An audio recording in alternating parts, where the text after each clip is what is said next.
नमस्कार दोस्तों, स्वागत है आपका अपने YouTube चैनल सनराइज क्लासेज में। और आज हम लोग पढ़ेंगे कैलेंडर। देखो, आप लोगों को कैलेंडर को पढ़ने से पहले कुछ जरूरी बातों को ध्यान रखना चाहिए। कहने का मतलब कुछ जरूरी बातें, इसके पीछे कैलेंडर बनाने के पीछे क्या लॉजिक था, यानी किस इस कैलेंडर को बनाने के लिए हमको क्यों कैलेंडर बनाना पड़ा, किस मतलब इसकी आवश्यकता हमको क्यों पड़ी, तो उसके बारे में कुछ जरूरी बातें हम लोग जान लेंगे। उसके बाद में कैलेंडर को पढ़ेंगे। देखो, सबसे पहले कैलेंडर कैलेंडर नाम से एक व्यक्ति था जो ग्रीक का रहने वाला था, यानी ग्रीक का वो व्यक्ति था, उसका नाम कैलेंडर था। ये कैलेंडर जो नाम पड़ा है उसी के नाम पर पड़ा है। तो ये जो है पृथ्वी हमारे सूर्य के चारों ओर चक्कर लगाती है, वो कुछ 365 दिन में, यानी 365 दिन 5 घंटे कुछ मिनट में लगाती है। ठीक है, वो जो टाइम पीरियड है उसी को बोलते हैं सोलर ईयर। उसी को उस व्यक्ति ने इस कैलेंडर के रूप में, यानी दिनों के रूप में सेट किया है। तो उसमें कुछ जैसे कि ये जो जो पृथ्वी सूर्य के चारों ओर चक्कर लगाती है, उसी प्रकार पृथ्वी जब सूर्य के चारों ओर चक्कर लगाती है उसको बोलते हैं परिक्रमा, यानी परिक्रमण करती है। पृथ्वी अपने अक्ष पे भी तो चारों ओर घूमती है, जिसकी वजह से हमारे दिन और रात होते हैं। यानी पृथ्वी हमारे अपने अक्ष पे कितने घंटे में घूमती है, एक चक्कर लगाती है। तो उसका कहने का मतलब 24 घंटे में चक्कर लगाती है, लेकिन रियल में वो 24 घंटे में नहीं लगाती है। वो 23 घंटे 56 मिनट 5 सेकंड में इस तरह वो लगाती है। तो राउंड फिगर में हम लोग 24 काउंट करते हैं। यानी उस 24 को, जो 24 घंटे हम काउंट करते हैं, और वो जो 365 दिन में पृथ्वी एक चक्कर सूर्य के लगाती है, उसको इस कैलेंडर के रूप में उस कैलेंडर व्यक्ति ने, जो ग्रीक का रहने वाला था, वो व्यक्ति इसको इस कैलेंडर के रूप में, यानी 365 दिन के रूप में सेट किया है। अब एक सामान्य वर्ष में 365 दिन होते हैं, और एक जो वो लीप वर्ष होता है, यानी लीप वर्ष कभी कभी एग्जाम में लीप वर्ष दे देता है इंग्लिश में, और कभी कभी हिंदी में अधिवर्ष उसको बोलते हैं। यानी लीप वर्ष को ही अधिवर्ष बोलते हैं। यानी लीप वर्ष को अधिवर्ष बोलते हैं, यानी कभी कभी अधिवर्ष बोलता है। तो उस अधिवर्ष में 366 दिन होते हैं, यानी फरवरी उसमें 29 की होती है। कभी आप लोगों ने गौर गौर किया है कि जो 29 फरवरी होती है, 29 मतलब फरवरी में ही 29 तारीख को क्यों होती है? और तो 12 महीने या 11 महीने उसमें हो जाएगा, 32 दिन हो जाते, या हो सकता है 31 दिन हो जाते, या 30 की जगह पे कोई महीना होता है उसमें कम या ज्यादा कर लिया जाता है। यानी हम 29 तारीख 29 फरवरी में ही लास्ट वाले दिन को जोड़ते हैं, क्योंकि वो जो कैलेंडर व्यक्ति था वो अपना जो नया साल मनाता था वो 1 मार्च को मनाता था। 1 मार्च को, यानी उसका जो महीना, मतलब जो साल का महीना चालू होता था वो 1 मार्च से चालू होता था, और वो लास्ट उसका महीने, उसके कैलेंडर का लास्ट महीना था वो फरवरी था। तो इस तरह के जो हम लोगों जो अंतर आता है, यानी जो पृथ्वी चक्कर लगाती है सूर्य के, उसमें कुछ मिनट का अंतर आता है, धीरे धीरे करके 4 साल में एक पूरा दिन बन बढ़ जाता है। उस दिन को उसने क्या किया, जो जो लीप मतलब जो वर्ष था उसका, उस वर्ष में मतलब लास्ट का महीना उसका फरवरी आता था, तो उसने क्या किया, सबसे लास्ट में ही तो जो बचता है उसको जोड़ देते हैं। यानी उसके महीने, जो साल में जो उसके 12 महीने थे, उसके साल का जो अंतिम वर्ष था, मतलब महीना था, वो फरवरी था। तो एक दिन जो बढ़ा था वो घंटे घंटे मिनट मिनट जोड़ करके, यानी 4 साल में जो एक दिन बढ़ गया था, उस एक दिन बढ़े हुए दिन को वो फरवरी के लास्ट में जोड़ दिया था। इसकी वजह से अधिवर्ष होता है, यानी लीप वर्ष होता है, जिसमें हम 29 दिन की फरवरी काउंट करते हैं। तो ये बात हुई उसकी बेसिक सी। अब देखो, सबसे पहली बात होती है जो सामान्य वर्ष होता है, यानी सामान्य वर्ष। एक जो सामान्य वर्ष होता है, सामान्य वर्ष में कितने दिन होते हैं? तो सामान्य वर्ष में 365 दिन होते हैं। कितने दिन होते हैं? 365 दिन होते हैं। अगर इसको हम हफ्ते में बदलना चाहें तो हो जाएगा 52 सप्ताह, 52 सप्ताह 1 दिन, ये हो जाएगा। यानी एक सामान्य वर्ष में 365 दिन होते हैं। अगर हम मतलब सप्ताह में बदलना चाहें तो कुल मिला के 52 सप्ताह होते हैं, और एक दिन एक्स्ट्रा हो जाता है, यानी एक विषम दिन आता है।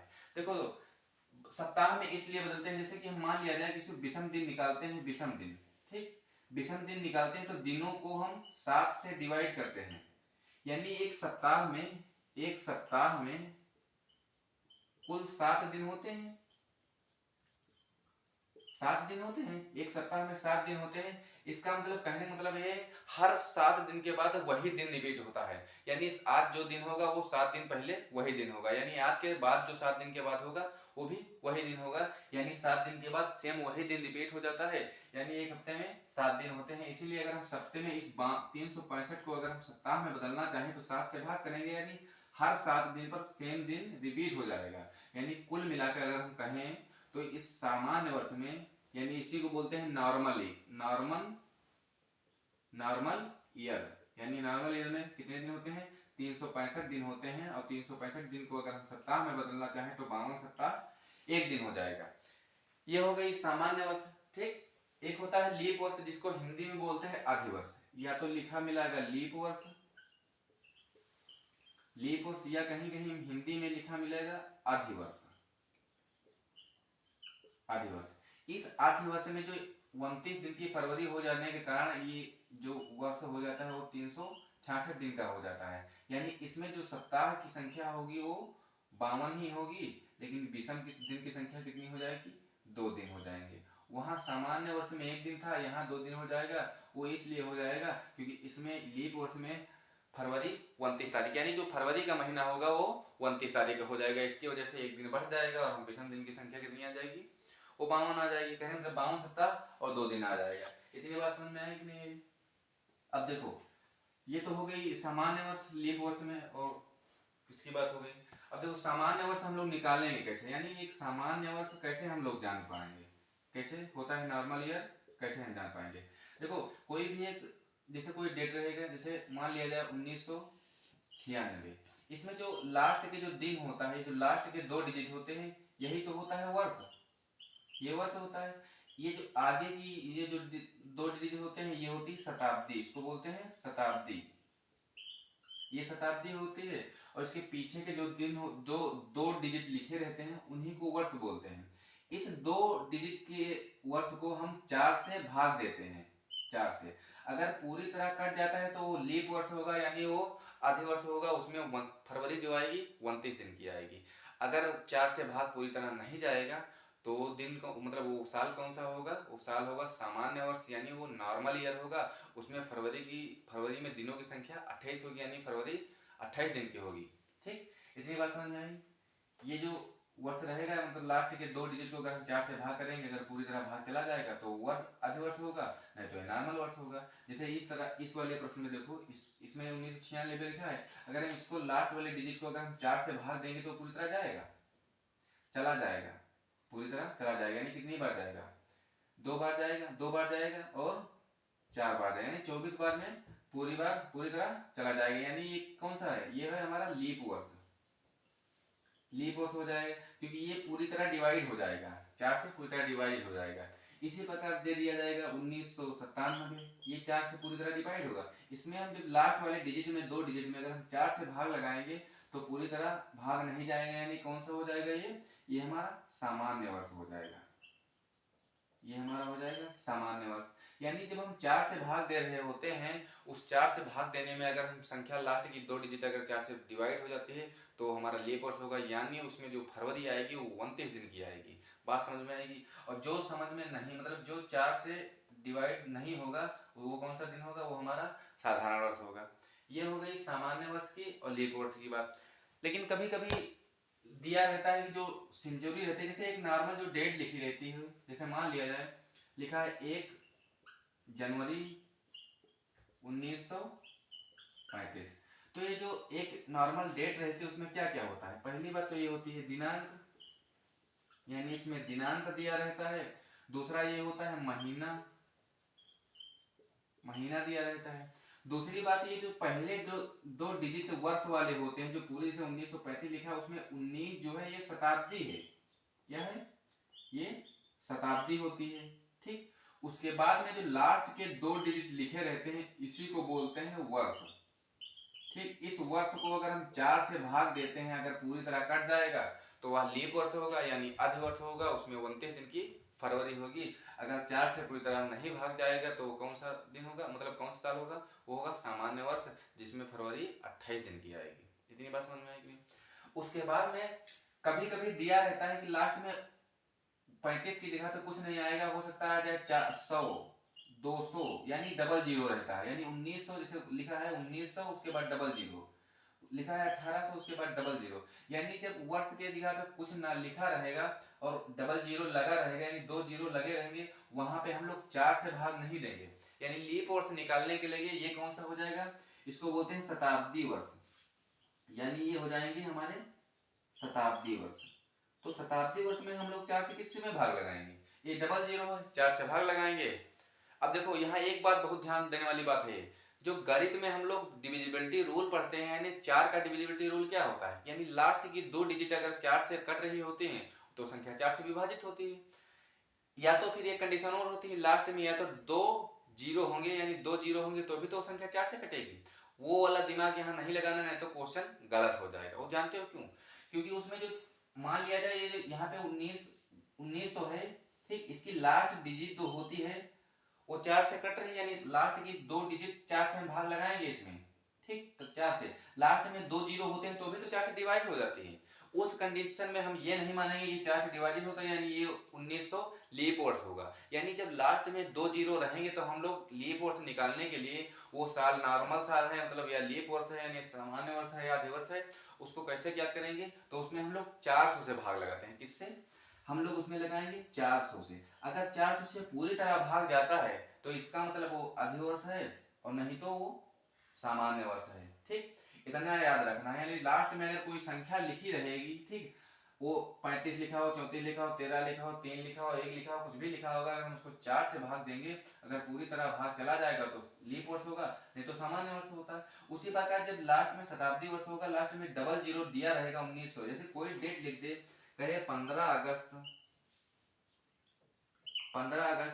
1900, 15 अगस्त 1900 को कौन सा दिन होगा, तो उसमें हम लोग सबसे पहले मतलब अगर इसको बताएं कि लीप वर्ष है कि शताब्दी वर्ष है, यानी ये जो लीप वर्ष है या सामान्य वर्ष है, यानी ये जो डेट लिख देगा इसमें पूछेगा तुमसे कि ये सामान्य वर्ष है कि लीप वर्ष है, यानी सामान्य वर्ष है या लीप वर्ष है, तो हम क्या करेंगे। अब देखो सबसे लास्ट में 2 डिजिट जीरो है, तो हम बताए थे जहां पे 2 जीरो होंगे वहां पे 4 से भाग नहीं लगाना है, वहां 400 भाग लगाना है। 400 से हम इसमें भाग लगा के देखें, अगर पूरी तरह कट रहा है तो लीप वर्ष होगा, नहीं तो सामान्य वर्ष होगा।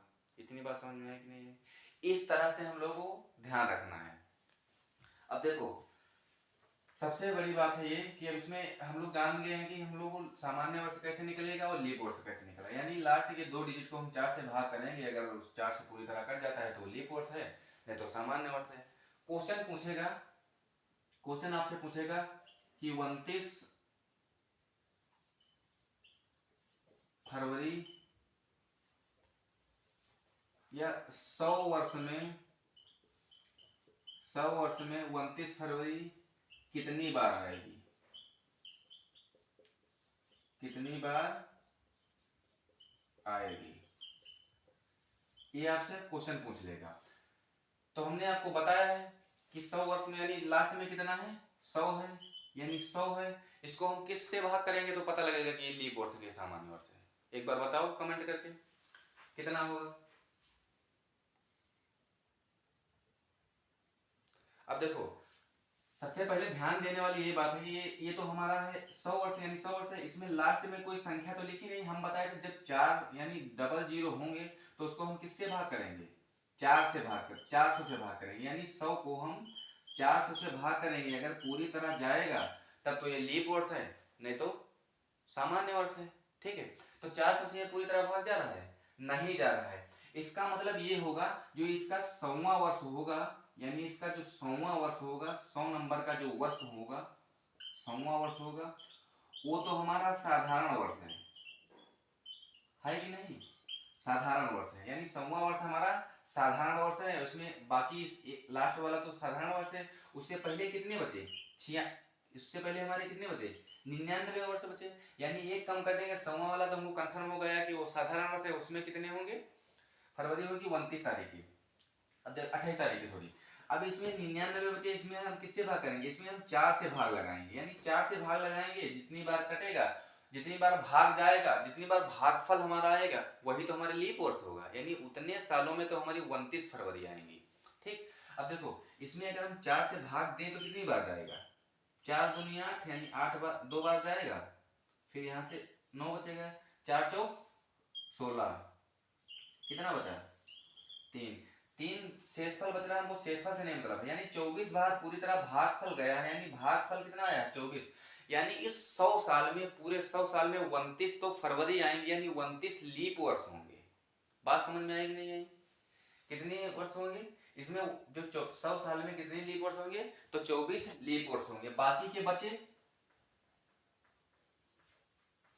इसमें 100 साल में जो लीप वर्ष की संख्या आएगी लीप वर्ष की संख्या आएगी वो कितनी आएगी, वो आएगी 24। चाहे लीप वर्ष पूछ ले चाहे 29 फरवरी पूछ ले, बात तो एक ही है। ठीक, अगर 29 फरवरी कहा है इसका मतलब तो वही पूछ रहा है कि वो लीप वर्ष की संख्या पूछ रहा है। ठीक है, अगर लीप वर्ष की संख्या पूछे चाहे 29 फरवरी पूछे, बात वही है। यानी 100 साल में कितने लीप वर्ष होंगे, 24 होंगे। तो अगर 100 साल में 24 लीप वर्ष होंगे तो सामान्य वर्ष कितने हो जाएंगे, कितने हो जाएंगे, यानी हो जाएंगे 76। 76 जो हो जाएंगे वो हमारे पास सामान्य वर्ष आ जाएंगे, सामान्य वर्ष हो जाएंगे। यानी कुल मिला के बात समझ में आएगी नहीं। यानी अगर हमसे लीप वर्ष पूछेगा या 29 फरवरी पूछेगा, दोनों की बात एक ही। यानी वो कहने का मतलब उसका ये है कि हमको इतना बता दो और बता दो ये कि हमको लीप वर्ष कितना है, यानी 100 साल में कुल मिला के कितने लीप वर्ष हैं वो हमको बता दो। ठीक, इतनी बात जानने के बाद हम एक क्वेश्चन कर रहे हैं, एक बार जवाब दीजिएगा उसका।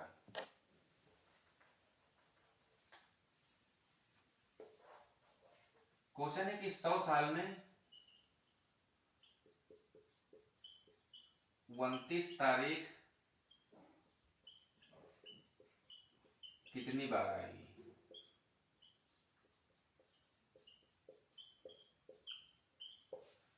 आएगी, बताओ एक बार आंसर इसका कि 100 साल में 29 तारीख कितनी बार आएगी। अब देखो, जो पिछला क्वेश्चन था उसमें पूछा था तुमसे कि 29 फरवरी, लेकिन इस क्वेश्चन में पूछा है कि 29 तारीख कितनी बार आएगी। देखो, जो 29 तारीख आती है, 29 तारीख हर एक महीने में आती है। हर एक महीने में आती है नहीं, 29 तारीख जो आती है हर महीने में नहीं आती है। अगर वो लीप वर्ष होगा तो उस वर्ष में जो जितने भी महीने होंगे यानी 12 महीने होंगे, उसमें 12 के 12 महीने में 29 तारीख आएगी। लेकिन अगर वो सामान्य वर्ष होगा यानी फरवरी जो होगी वो 28 दिन होगी, यानी उसमें तो 29 तारीख तो आएगी नहीं। यानी कुल मिला के जो सामान्य वर्ष होंगे हमारे उसमें 11 29 तारीख आएंगी, और जो लीप वर्ष होगा उसमें 12 आएंगी 29 तारीख। ठीक, तो इतनी ही बात हमको याद रखना है। अगर वो 100 साल में कहा था, अभी हम लोग निकाले थे कि यानी 24 जो जो इसमें लीप वर्ष आएंगे, 100 वर्ष में लीप वर्ष की संख्या कितनी है, वो 24 हो जाएगी। और सामान्य वर्ष की संख्या कितनी हो जाएगी, यानी 100 साल में सामान्य वर्ष की संख्या कितनी हो जाएगी, तो भी निकल के आएगी 76। ठीक है, अब देखो 29 तारीख की बात करेंगे तो 29 तारीख हर एक साल में कितनी बार आती है। हर एक साल में अगर वो साधारण वर्ष है तो उसमें 29 तारीख 11 बार तो आएगी, क्योंकि 11 महीना होंगे फरवरी को छोड़ के। जब फरवरी को छोड़ के 11 महीने होंगे तो कुल मिला के 29 तारीख 11 बार तो आएगी। अब देखो यहाँ पे हो जाएगी, ये सामान्य वर्ष है तो इसमें 11 महीने जितने भी 76 साल है, 76 साल हर एक साल में 11 11 29 तारीख आएगी, तो इसका हम गुणा कर देंगे 12 से 11 से। दूसरी बात है, जितने भी लीप वर्ष होंगे उसमें जो फरवरी होगी वो भी 29 तारीख की होगी। इसका मतलब कहने का मतलब ये है कि उसमें 12 महीने आएंगे और 12 के 12 महीना में 29 तारीख आएगी, तो कितने महीने हो जाएंगे, यानी 12 महीने में कुल मिला के 29 तारीख होगी। यही तो मेरे कहने का मतलब हो गया।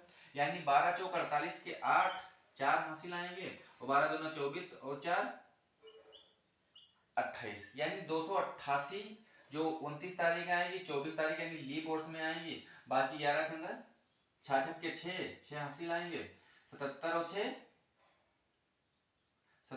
6 हो जाएंगे 83, यानी 836 जो आएंगी क्या हो जाएंगी 836, इसमें 29 आ जाएंगी, कुल मिला के कितना हो जाएगा,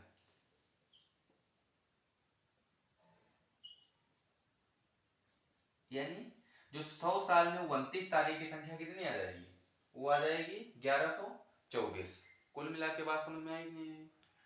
ठीक, मेरे कहने का मतलब ये है कि एक साल में यानी 100 साल में अगर आपसे पूछा जाएगा, 100 साल में अगर आपसे पूछा जाएगा कि लीप वर्ष कितने होते हैं, लीप वर्ष 100 साल में लीप वर्ष पूछा जाएगा तो कितने आएंगे, यानी 24 होते हैं।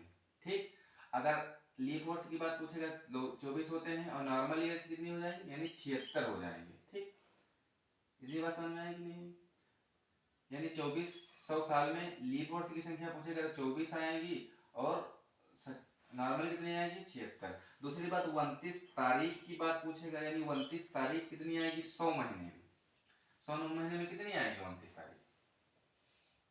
तो लीप वर्ष कितनी आएगी? 29 तारीख की बात करेगा, ठीक। 29 तारीख जो एक साल में कितनी आएंगी? जो एक वर्ष में 29 तारीख कितनी बार आएंगी? तो ये आएंगी 1176 बार आएंगी। कितनी बार समझ में आएगी? नहीं, ये डाटा याद रखना है, इससे डायरेक्ट क्वेश्चन पूछा जाता है। इतनी बार समझ में आएगी? नहीं आएगी? उसके बाद हम लोग जानेंगे कि जो महीना होता है उस महीने का कोड क्या होता है। यानी हमको जनरली अगर हमको डेट निकालना होगा, किसी डेट का अगर दिन निकालना हो, जैसे मान लिया जाए, लिख दिया जाए 15 अगस्त 1949 को कौन सा दिन होगा?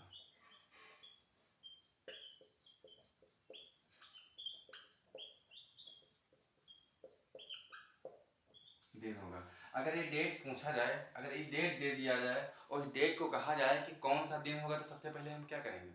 सबसे पहले देखो इस डेट में हम लोग क्या क्या करना होता है। अगर हमको दिन निकालना होगा, विषम दिन निकालना, इस मतलब महीने को किस फॉर्म में अगर लिखा जाए तो कैसे हम लोग डेट निकालेंगे? तो उसका फार्मूला होता है एक होता है दिन, फिर होता है वर्ष, सॉरी होता है महीने का कोड, महीने का कोड, दिन महीने का कोड, फिर होता है वर्ष, फिर होता है लीप वर्ष,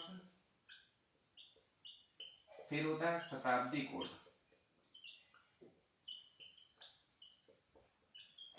शताब्दी कोड अगर इसी को हम 7 से भाग दे देंगे, 7 से भाग दे देंगे तो हमारे पास क्या आ जाएगी? ये आ जाएगा हमारी जो डेट दी होती है उसमें विषम दिन की संख्या आ जाएगी, विषम दिन की संख्या आ जाएगी। अब देखो ये जो फार्मूला लिखा है उसको एक बार ध्यान से देखेंगे, हम लोग देखेंगे उसमें हमको क्या क्या जरूरत पड़ेगी। सबसे पहले जहाँ पे हमको दिन लिखा है, ये दिन लिखा है, वहां पे तो हम ये डेट लिख देंगे, यानी ये वाली जो डेट हो उसको हम दिन की जगह पे लिख देंगे। दूसरी बात, ये जो हम महीने का कोड देख रहे हैं ना, ये महीने के कोड, इस महीने के कोड में हमको ये महीना नहीं रखना है, ये वाला महीना नहीं रखना है, ठीक। उसके जगह पे हम महीने का कोड बताएंगे, वो कोड रखना है। वो महीने का कोड होता क्या है ये हम मिटा रहे हैं थोड़ी देर के लिए। देखो महीने का कोड होता है जनवरी, फिर फरवरी, मार्च, अप्रैल, मई, जून, जुलाई, अगस्त, सितंबर, अक्टूबर, नवंबर और दिसंबर। 1 2 3 4 5 6 7 8 9 10 11 12, यानी यही तो 12 महीना हो जाएंगे। यानी जो महीने का कोड होता है वो कोड कैसे होता है? देखो कोड होता है 033 614 625 और 035। ये जो कोड होता है, इस कोड की जगह पे हम लोगों को जो महीना दिया रहेगा वही नंबर का कोड हमको यहाँ उठा के रख देना होता है। यानी अगर हम इस डेट को फॉर्म करते हुए चलेंगे तो कैसे रखेंगे? यानी दिन की जगह पे हमको क्या रखेंगे? 15 तारीख है तो हम 15 रख देंगे, ठीक। फिर प्लस कर देंगे, महीने का कोड क्या है? अगस्त है तो अगस्त कहाँ पे है? जनवरी, फरवरी, मार्च, अप्रैल, मई, जून, जुलाई, अगस्त, यानी अगस्त का कोड कितना है? अगस्त का कोड 2 है, तो हम इस महीने के कोड की जगह पे क्या रखेंगे? 2। अब देखो अगला जो स्टेप आएगा हमारा वो आएगा वर्ष, यानी वर्ष हम लोग क्या रखेंगे?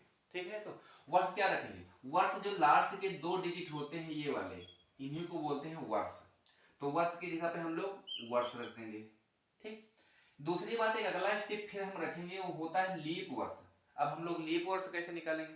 अभी हम बताए थे लीप वर्ष निकालने के लिए, यानी लीप वर्ष निकालने के लिए हम लोग जो वर्ष होता है उसमें हम 4 से भाग करते हैं, ठीक है। अगर लास्ट में डबल जीरो होगा तो हम 400 से भाग करेंगे तो हमारा लीप वर्ष निकल आएगा। लेकिन लीप वर्ष कैसे निकलेगा? जितनी बार भाग जाएगा वही भागफल हमारा लीप वर्ष होता है, शेषफल से हमको कोई मतलब नहीं होता है। तो इसमें हम लोग क्या करेंगे? यानी जो वर्ष होगा, वर्ष कितना है? वर्ष हमारा कितना है? वर्ष हमारा 49 है। अगर हम इस 49 को 4 से भाग लगाएंगे तो कितनी बार जाएगा? देखो लीप वर्ष निकालने के लिए सबसे पहले यही वर्ष है, इसी में हम 4 से भाग करेंगे, ठीक। 4 से भाग करेंगे यानी कितनी बार जाएगा? 4 एकम 4, 4 हुआ, यहाँ कितना बचा? 9। 9 में कितनी बार जाएगा? 2 बार जाएगा। कितनी बार गया? 2 बार जाएगा, 8 आएगा। एक शेषफल बचा। हमको शेषफल से कोई मतलब नहीं है। जब हम लोग लीप वर्ष निकाल रहे होंगे तो हमको सिर्फ जितनी बार भाग जाएगा, यानी 4 बार से 4 से हम जितनी बार भाग लगा पा रहे हैं उतने ही तो हमारे लीप वर्ष आएंगे, यानी उतने ही महीने तो होंगे जिसमें हमारी 29 दिन की फरवरी आएगी। मेरे कहने का मतलब ये है, जब हम लीप वर्ष हमको निकालना होगा तो हम उसी जो साल होगा लास्ट के 2 डिजिट को हम 4 से भाग देंगे, और 4 से भाग देने के बाद जितना भागफल आएगा वही भागफल हमारा लीप वर्ष होता है। शेषफल से हमको कोई मतलब नहीं होता है। ठीक, अब शेषफल से कोई मतलब नहीं होता तो प्लस करेंगे तो हमारा लीप वर्ष कितना है, लीप वर्ष हमारा 12 है, क्योंकि 12 तो भागफल है, तो हम 12 यहाँ लिख लेंगे। ठीक, उसके बाद क्या करेंगे, शताब्दी कोड। अब देखो शताब्दी कोड के लिए हम लोग याद कर लेंगे शताब्दी कोड, जैसे 1700 पे को जो 1700 से कोई डेट चालू होगी तो वहां पे हम 4 रखेंगे। ठीक, अगर कोई हम 1800 से डेट चालू हो जाएगी तो वहां पे क्या रखेंगे, 2 कोड लिख लेंगे। अगर कोई डेट हमको 1900 से चालू कर देता है दे देता है तो वहां पे रखेंगे 0। अगर कोई डेट 2000 से चालू करता है तो कितना रखेंगे, 6। यानी यही डेट, अगर इन्हीं डेट से ज्यादातर क्वेश्चन बनाता है, इसीलिए ये वाला हमको कोड याद कर लेना है। ठीक, इतनी बात समझ में आया कि नहीं आई? देखो इसको हम थोड़ी देर के लिए मिटा रहे हैं, इस डेट को। इतनी बात समझ में आएगी? अब देखो, अब देखो, हाँ सुनो मेरी बात, जैसे अगर कोई इन जो हम डेट ये बताए हैं, यही तो हम शताब्दी बताए हैं, इस डेट इस वाली शताब्दी से कोई डेट चालू होगी तो ये कोड हमको पता चल गया है। लेकिन अगर मान लिया जाए इसके अलावा भी कोई अगर डेट दे देता है, मान लिया जाए कि वो दे दे 1532 दे दे, और 1532 में पूछे कि बताओ कि इसमें कौन सा दिन होगा, यानी कोई डेट दे देगा, आगे कहेगा बताओ कौन सा दिन होगा, तो 3200 यानी 1532 से होगा। बताओगे कि यहाँ पे तो 3200 का हमको कोड बताया ही नहीं गया था, तो हम डाल रखेंगे क्या?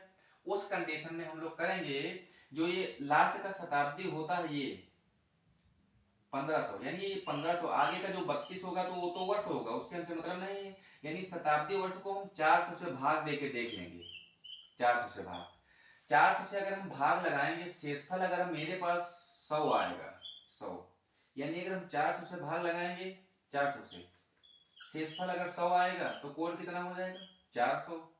अगर शेषफल 200 आएगा तो कितना कोड हो जाएगा, 2 कोड हो जाएगा। अगर शेषफल आएगा 300 तो हमारा कोड कितना हो जाएगा, 0। और अगर शेषफल हमारा 0 आएगा तो कोड कितना हो जाएगा, 6 हो जाएगा। इस तरह से यानी जो 0 लास्ट में होंगे उसमें हम डबल 400 से भाग लगा के देख लेंगे तो हमारा कोड पता चल जाएगा, यानी यही तो कोड होगा, यानी हर फिर अगले साल में हो जाएगा। ठीक, इसी तरह यानी 400 में ये कोड हो जाएगा, यानी 100 अगर शेषफल आएगा 400 से अगर हम भाग देंगे या तो पूरी तरह कट जाएगा तो 0 आएगा, 0 आएगा तो उस कंडीशन में भागफल क्या रखेंगे, मतलब शताब्दी कोड क्या रखेंगे, 6 रखेंगे। इतनी बात समझ में आएगी नहीं है? इतना करने के बाद हम लोग डेट निकालेंगे। ठीक, इतनी बात समझ में? तो शताब्दी को कोड कितना हो जाएगा, ये डेट कितने चालू है, 1900 से चालू है, यानी वर्ष को हम हटा देंगे तो डेट 1900 से तो चालू है, तो 1900 का कोड कितना है, तो हम कोड रख देंगे 0। ठीक, फिर बटे भाग करना है 7 से, 7 से जोड़ो इसको, कितना हो जाएगा,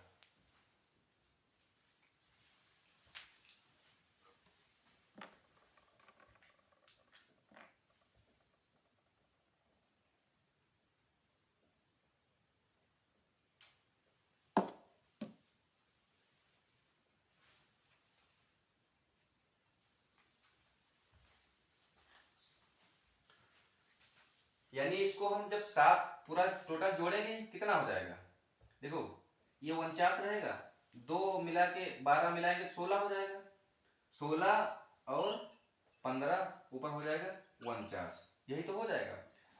9 6 15 हो जाएगा, 15 में 5 जोड़ेंगे तो 20 हो जाएगा, 2 कैरी आएगा यानी 2 हासिल हो जाएगा, 4 2 6 7 और 1 8, यानी कुल मिला के हमारे पास कितना आ जाएगा, 80 आ जाएगा। इस 80 में हम लोग किससे भाग लगाएंगे, 7 से भाग लगाएंगे। 80 में किससे भाग लगाएंगे, 80 में हम लोग 7 से भाग लगाएंगे, 7 से भाग लगाएंगे, कितनी बार जाएगा, 7 एकम 7 कितनी बार गया, 7 बार गया, 1 बचा हासिल, यहाँ से 0 अगला स्टेप उतारेंगे, कितनी बार जाएगा, 7 एकम 7 यानी कितनी बार जाएगा, 7 बार गया, और कितना बचा, 3 शेषफल बचा, यानी विषम दिन की संख्या कितनी आ गई, यहाँ बताए थे ये विषम दिन निकालेंगे हम लोग, विषम दिन निकालेंगे, विषम दिन की संख्या कितनी आ गई, 3। अब देखो जब हम लोग विषम दिन निकालते हैं, यहाँ एक मोस्ट इंपोर्टेंट नोट करके लिखिएगा, उसमें बात यह है कि अगर हम लोग लीप वर्ष निकालेंगे, लीप वर्ष यहाँ पे ना लिख के इसको हम यहीं नीचे लिखते हैं, कितना आएगा, इसमें आया 3 विषम दिन। देखो अगर हम लोग लीप वर्ष निकाल रहे होते हैं, लीप वर्ष, लीप वर्ष में हमको 4 से भाग देके भागफल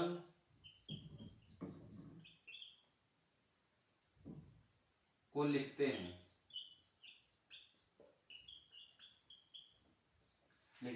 यानी 4 से भाग देके देखेंगे और जितना भागफल आएगा उसी को लिखेंगे। हमको शेषफल से कोई मतलब नहीं होता है, वो लीप वर्ष के केस में होता है। लेकिन अगर हम लोग विषम दिन निकाल रहे होंगे, विषम दिन निकाल रहे होंगे, उसमें हम लोग 7 से भाग देते हैं। विषम दिन निकालेंगे किससे भाग देंगे, 7 से भाग देंगे, 7 से भाग देके शेषफल ही विषम दिन होते हैं, विषम दिन होते हैं। इतनी बात समझ में आई नहीं है? यानी जब हम लोग लीप वर्ष निकालेंगे, यहाँ पे देखो लिखा है लीप वर्ष, यानी जब हम लीप वर्ष निकालेंगे तो उसमें हम 4 से तो भाग देंगे, लेकिन उसमें भागफल जो आएगा वही हम उसको लिखते हैं, बाकी हमको शेषफल से कोई मतलब नहीं होता है। ठीक है, अगला पॉइंट हम नोट करके अपनी नोटबुक में लिखेंगे कि विषम दिन जब हम निकालेंगे तो उसमें 7 से भाग देंगे, लेकिन शेषफल ही उसमें विषम दिन होंगे, भागफल से उसमें कोई मतलब नहीं होता। इतनी बात समझ में आई कि नहीं है? अब अगली बात ये समझ में मतलब मुद्दा ये बनता है कि हम विषम दिन जब निकल के आएंगे तो हम कैसे डिसाइड कर पाएंगे कौन सा दिन आएगा। यानी यहाँ पे तो 3 विषम दिन आ गया, अब हम जान नहीं पा रहे हैं कि दिन कौन सा होगा। ठीक है, तो हम सबसे पहले मैंने वार का कोड लिखते हैं। इतनी बात समझ में आई कि नहीं? यानी वार का कोड लिखते हैं। ये हमारा हो गया शताब्दी कोड, ये हो गया महीने का कोड, ये हो गया शताब्दी का कोड। ठीक, अब हमारा बच गया जो विषम दिन निकल के आएंगे वो होगा वार। अब हम लोग वार का कोड देखेंगे, तो वार का कोड कौन सा होता है? अगर मान लिया जाए विषम दिन 1 निकल के आया तुम्हारे पास, तो कौन सा दिन होगा? तो हम मान लेंगे कि वो सोमवार है। ठीक, अगर 2 निकल के आएगा तो वो कौन सा होगा? मंगलवार, मंगलवार। और 3 पे बुधवार, 4 पे गुरुवार, 5 अगर विषम दिन निकल के आएंगे तो क्या हो जाएगा? हो जाएगा शुक्रवार,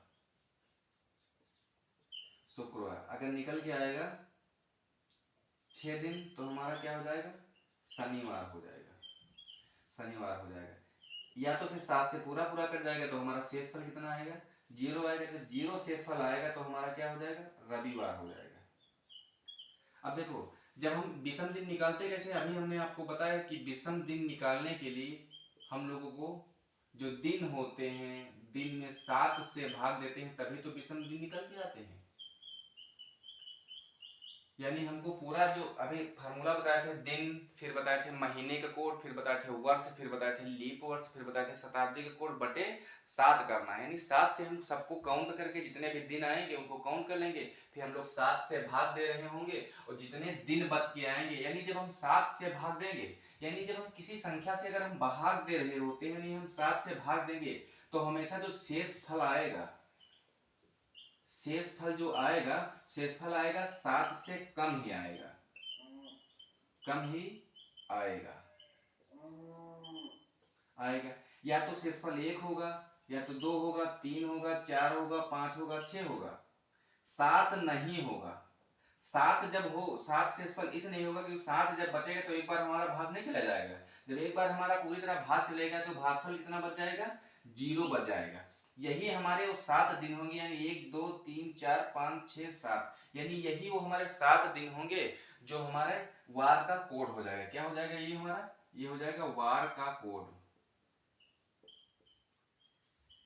ये हमारा वार का कोड हो जाएगा।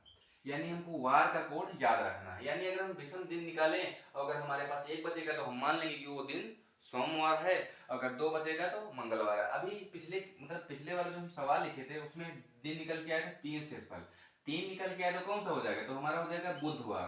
क्या हो जाएगा उस तारीख का दिन? वो हो जाएगा उस तारीख को बुधवार था। ये हो गई सिंगल डेट निकालना। अब देखो हमारी बात, इतने हम लोगों को कोड याद करना है। कौन कौन से कोड याद करना है, इतना नोट हो गया। देखो इसमें विषम दिन निकालेंगे, 7 से भाग करेंगे, जितना शेषफल बचेगा वही हमारे दिन हो जाएंगे। यानी शेषफल जब 7 से कोई कम ही बचेगा, या तो फिर 1 2 3 4 5 6, या तो 0 बचेगा। जिस हिसाब से बचेगा वो इन्हीं में हम लोग दिन काउंट कर लेंगे। इतनी बात समझ में आई कि नहीं आई? अब देखो कुछ बच्चों को होती है कि वो जो महीने का कोड होता है, शताब्दी का कोड होता है, उनको याद करने में बड़ी दिक्कत होती है। थोड़ा प्रयास करते हैं याद करवाने का, जरा ध्यान दीजिएगा। देखो कैसे याद करेंगे। जो महीने का कोड होता है, यानी हमको देखो ये जो हमको निकालना होगा उसमें दिन प्लस महीना, सॉरी महीने का कोड, फिर वो आ जाएगा वर्ष, फिर होगा लीप वर्ष, फिर होगा शताब्दी कोड। यानी इसी को जब हम 7 से भाग करेंगे तो हमारा क्या निकल के आएगा, ये आ जाएगा हमारा विषम दिन निकल के आएगा। इसी विषम दिन से तो हम जान पाएंगे, अगर हम 7 से भाग देंगे, अगर 1 बचेगा तो हमारा सोमवार होगा, अगर 2 बचेगा तो मंगलवार होगा। ठीक, कहने मतलब हम यही 7 से, यानी यही जो फार्मूला लिखा है, ये सूत्र, अगर ये फार्मूला तुमको याद होगा तो दिन निकालना बहुत आसान हो जाएगा। इसी फार्मूले पर रख देना है, बस दिन तो अपने मन से निकल आएगा। लेकिन सबसे बड़ी बात होती है कि इतना सब इसमें लिखा है, दिन लिखा है, महीने का कोड लिखा है, वर्ष लिखा है, लीप वर्ष लिखा है, शताब्दी कोड लिखा है, ये याद कैसे कर पाएंगे? तो बहुत आसान है, अगर एक बार ध्यान से देखिएगा वो 1 मिनट के अंदर याद हो जाएगा। जानते हो कैसे याद होगा? सबसे पहले कोई डेट लिखी होगी, जैसे मान लिया जाए यहाँ पे लिख दिया जाए 15 अगस्त 1947। ठीक, ये डेट लिख दी जाए। ठीक, इसको इस फॉर्म में अगर हमको कन्वर्ट करना होगा तो कितने कोडों को हमको याद करना होगा। देखो सबसे पहली बात है तो इसमें याद करना ये होगा कि इसमें दिन रखना होगा, यानी दिन रखना होगा। दिन तो हम कैसे रखेंगे, दिन तो इसमें जो डेट लिखी होती है उसी को हम उठा के रख देते हैं। यानी क्या रखेंगे, यानी इस तरह तो हम लिखेंगे फॉर्म को, 7 नीचे रखेंगे और 7 से तो हम भाग दे रहे होंगे, वो भी बाद में कर रहे होंगे। ठीक, सबसे पहले ये दिन की जगह पे हम दिन रख लेंगे। ठीक, फिर प्लस लगा, हम प्लस लगा देंगे। ठीक, अब याद करना होगा महीने का कोड। ठीक, महीने का कोड क्या होता है, देखो जनवरी, फरवरी, मार्च, अप्रैल, मई, जून, फिर जुलाई, अगस्त, सितंबर, अक्टूबर और नवंबर और दिसंबर। ठीक, इतने 12 महीने होते हैं एक साल में, और 12 कोड हमको याद करना है। कैसे करना है, देखो इस 12 महीने के क्या करेंगे। सबसे पहले देखो सबसे स्टार्टिंग में कितना है, 033 है। सबसे स्टार्टिंग में 033 का पेयर करके हम लोग याद करेंगे। ठीक, यानी 033 हो गया, 033 है, सबसे लास्ट में 035 है, यानी 033 सबसे लास्ट में क्या है, 035 है। उसके पहले 033 सबसे लास्ट में 035, उसके बाद में क्या है, 033 के बाद में तीन, अगला 3 पेयर क्या है, अगला है 614, फिर अगला 625। बस याद हो गया 12 के 12 कोड। ठीक है, इस तरह याद करेंगे, यानी पहले 033 सबसे लास्ट में 035, फिर इस पहले वाले पेयर के बाद में 614, उसके बाद में 625, यानी कुल मिला के 12 ही कोड तुमको याद करना है। महीने के कोड, यानी अब हमको महीने के कोड की जगह पे क्या रखना होगा, अगस्त आया है तो अगस्त कहाँ पे है, अगस्त का कोड कितना है, यही तो अगस्त का कोड हो जाएगा 2, तो हम 2 रख देंगे। फिर आएगा वर्ष में हमने आपको बताया था कि वर्ष में जो आगे की 2 संख्या होती है उसको बोलते हैं शताब्दी, पीछे का ये जो होता है यही तो वर्ष होगा। इसी को पूरा उठा के यहाँ रख देना है वर्ष की जगह पे। तो वर्ष की जगह पे कितना रख देंगे, 47 रख देंगे। फिर पला लगा देंगे, फिर लिखा है लीप वर्ष। हमने आपको अभी लिखवाया था, एक पॉइंट बताया था बहुत अच्छे से। वो बताया ये था कि जब लीप वर्ष हम लोग निकाल रहे होते हैं तो उसमें हम लोग किससे भाग लगाते हैं, 4 से भाग लगाते हैं। और 4 से भाग लगाने के बाद हम लोगों को क्या ध्यान रखना है, यानी हम लोग जब 4 से भाग लगाएंगे जितना भागफल आएगा उतने से हमको मतलब होता है, यानी वही तो हमारा होता है मतलब लीप वर्ष, यानी हमारा जो भागफल आएगा वही हमारा लीप वर्ष होगा। शेषफल से हमको कोई मतलब उसमें नहीं होता है। तो 4 से इसमें जब हम भाग लगाएंगे तो कितनी बार आएगा, 4 एकम 4, फिर 4 एकम 4, यानी कितनी बार जाएगा? 11 बार जाएगा। तो हमारा लीप वर्ष कितना आ जाएगा? 11 आ जाएगा। ठीक, यही तो होगा। 1 2 3 4, 5 ही चीज तो ऊपर है, हमने कितनी रखी? 1 2 3 4, यानी हमने दिन रख दिया, महीने का कोड रख लिया, वर्ष रख दिया, पूरा का पूरा उठा के रख देंगे वर्ष। लीप वर्ष में उसी वर्ष में हम 4 से भाग लगाएंगे, जितनी बार भाग फल जाएगा उतनी बार तो रख देंगे। उसके बाद जो आएगा शताब्दी कोड, हमने आपको बताया था कि हो जाएगा 1700, 1800, 1900 और 2000।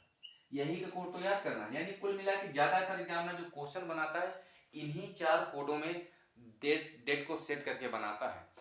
नहीं बनाएगा तो कोई दिक्कत वाली बात नहीं है, क्योंकि हमने आपको तो सिखा दिया है। कोई भी दुनिया की कोई भी डेट उठा के दे देगा, कैलेंडर की कोई भी डेट उठा के दे देगा, तुमसे पूछेगा कौन सी डेट होगी, नहीं बता पाओगे। हमने बताया था 400 से भाग देंगे। यहाँ जो कोड लिखा है इसका तो हम लोग याद कर लेंगे। कैसे याद करेंगे? इसको याद करेंगे 4206 से।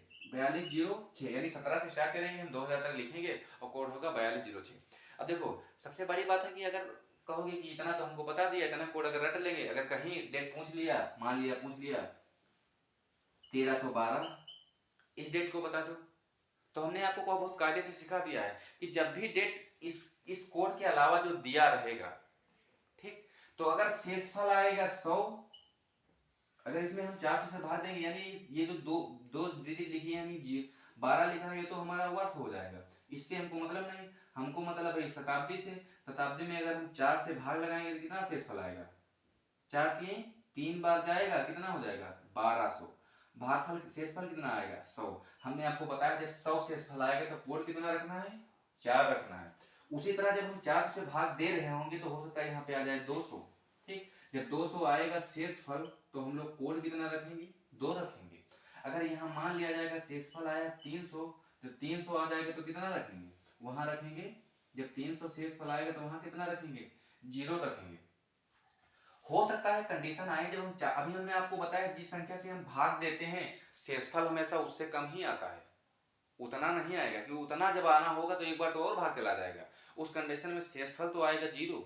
ठीक, उस कंडीशन में जब शेषफल 0 आएगा, मेरे कहने मतलब जब शेषफल 0 आ जाएगा, अगर 0 आ जाएगा तो कोड कितना रखना होगा? 6 रखना होगा। यानी यही तो हम कोड आपको सिखाए हैं। यानी कुल मिला के 4206 याद रख लेना। इस 4206 से ही ज्यादातर एग्जामिनर डेट बनाता है। अगर उसके बाद बनाएगा तो कोड हमने तो याद ही कर लिया, एक बार नोट कर लीजिएगा, क्योंकि बार बार हमको पढ़ना नहीं है। ठीक, इतनी बात समझ में आई कि नहीं आई? इतनी जब कंडीशन हमको याद हो जाएगी उसके बाद हम लोग बहुत आसानी से डेट को निकाल सकते हैं। कोई भी डेट देगा तो हमको बहुत आसानी से निकाल लेंगे, क्योंकि हमको विषम दिन निकालना आ गया है। विषम दिन जो आ जाएगा, ऐसे यानी करेंगे शताब्दी कोड कितना हो, यानी 1900 से डेट चालू है तो 1900 का कितना हो जाएगा? 4206 करवाए थे, यानी 1700 का 4 हो जाएगा, 1800 का 2 हो जाएगा, 1900 का 0 हो जाएगा, यानी कुल मिला के 0 हो जाएगा। देखो एक हम और बात बताते हैं बहुत आसान करने के लिए। या तो ये जो पूरी डेट लिखी हुई है, यानी ये जो दिन लिखे हुए हैं 15 2 फिर 47 फिर लिखा है 11 फिर लिखा है 0, या तो इनको जोड़ के और 7 से भाग देंगे तो भी तो हमारा विषम दिन आ जाएगा। आ जाएगा कि नहीं आएगा? एक बार जोड़ के करते हैं। ठीक, जैसे लिखा हुआ है 15 फिर लिखा है 2 फिर लिखा है 47 फिर लिखा है 11। इस 15 और 2 को जोड़ोगे कितना हो जाएगा? 17 हो जाएगा। 11 यहाँ पे लिखा है, 47 यहाँ पे लिखा है, कुल मिला के इसको हम जोड़ेंगे। ठीक है, जोड़ेंगे तो कितना आएगा? 7 7 दूनी 14 15 5 1 हासिल आएगा, 4 और 5 1 6 7, यानी कुल मिला के 75 दिन आए। अगर हम 75 दिन में हमने आपको बताया था जब हम विषम दिन निकाल रहे हैं, विषम दिन निकालने के लिए क्या करते हैं? विषम दिन निकालने के लिए हम 7 से भाग देंगे, और जितनी बार भाग जाएगा हमको भागफल से कोई मतलब नहीं है। यानी जितना हमारा शेषफल बचेगा, विषम दिन की संख्या वही शेषफल ही होते हैं। तो यानी विषम दिन की संख्या कितनी आ जाएगी? यानी जो हमारा शेषफल आएगा वही तो हो जाएगा। लगाते हैं भाग, 7 एकम 7, कितना बचा? यही तो बचा। ठीक, यानी 7 धामा 70, 10 बार में जाएगा, कितना बचेगा शेषफल?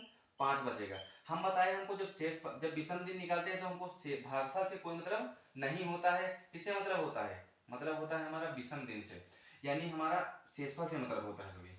शेषफल जितना आता है वही तो हमारा विषम दिन होता है।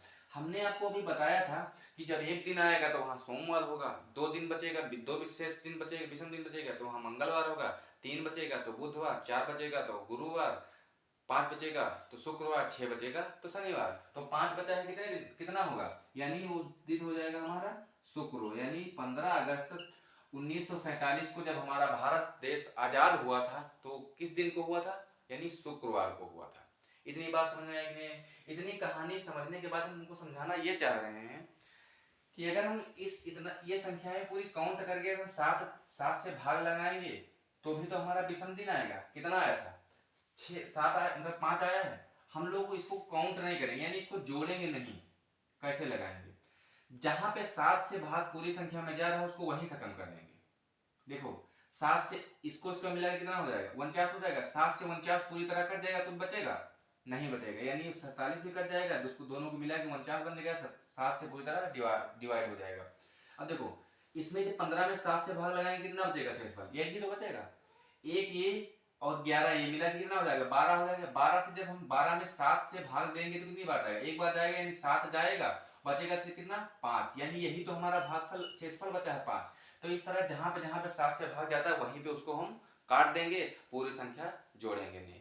वैसे टेंशन लेने की बात नहीं है, अगर पूरा जोड़ के भी करना है इस तरह ना समझ में आएगा, कोई बात नहीं, पूरा जोड़ेंगे उसके बाद में 7 से आराम से भाग देंगे तो भी हमारा विषम दिन निकल के आ जाएगा एकदम ध्यान से। ठीक, लेकिन अगर जल्दी करना होगा तो हम लोग जहाँ पे 7 से कट रहा है वहीं पे काट देंगे, जो विशेष फल बचेगा वही तो हमको मतलब होता है, यानी हमारा कितना आ जाएगा 5 दिन, और कितना दिन हो जाएगा, शुक्रवार हो जाएगा। बस आज के लिए कैलेंडर में इतना ही, बाकी का हम लोग पढ़ेंगे कल की